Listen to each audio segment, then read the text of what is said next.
So we are now 4 episodes into Season 6. Jon Snow and Sansa, finally a meeting of some Stark kids. Brienne and Sansa, they show up there at the wall just as Jon Snow's about to abort.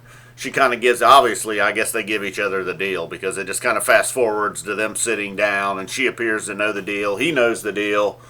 Davos and the Red Woman talk a little bit. Brienne Tarth goes up and lets them both know, hey, like, I remember you two fucks. I know what's going on. And I killed Stannis just to confirm it for Davos. Baela, she makes friends with that little psycho kid, Lysa's son. He's finally back. He looks a little bit older now, but he's still just as weird as ever.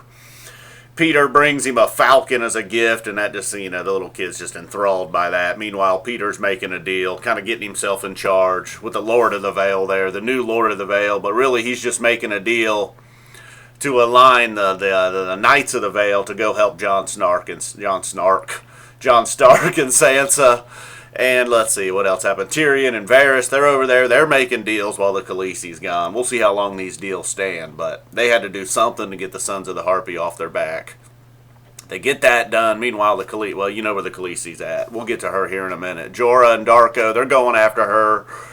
Cersei and Tommen have a talk. Tommen's trying to get her to chill on the High Scepter, the Sparrow, and she's not having it. Her and the Tyrell woman, as much as they hate each other, they make a deal to keep Kevin Lannister out of it, but it looks like they're going after him soon. They're going to get Margaery back. They've worked out a deal.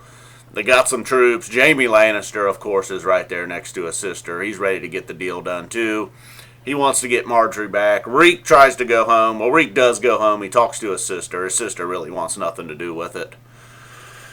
And then we get our weekly dose of Ramsay being a psycho. They bring in the wildling girl. It looks like Ramsay's just going to torture her for a moment, but the torture doesn't last long. She hops on his lap and then boom, gets a knife to her throat right within about 30 seconds.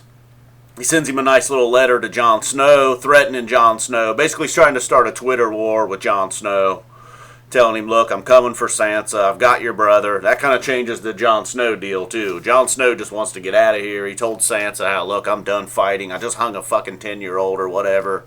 Which I'm glad he hung that kid, by the way. But so then let's get to the deal, man. We get to the Khaleesi. Daenerys, she's down there with all those Khal dudes. They're trying to figure out, should she stay or should she go? They're threatening her, still treating her like she's nothing. But, she just got this smirk on her face like she knows what's up. Anyhow, Jorah and his boy had gotten there.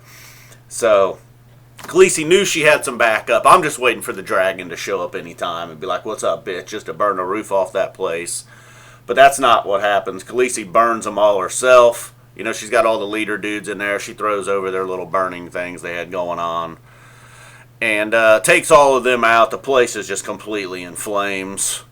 And she walks out of it, and of course all the Dothraki just drop down to their knees. I mean, that's obviously an impressive sight. You see a bitch walk out of just flames like that, they're like, I'll be, goddamn, she sure is the Unburned, the Mother of Dragons, the Khaleesi, whatever the other 8 names she's got. So that pretty much ended it.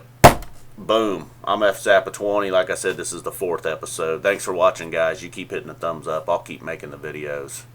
You know me, I'll keep making the videos anyhow.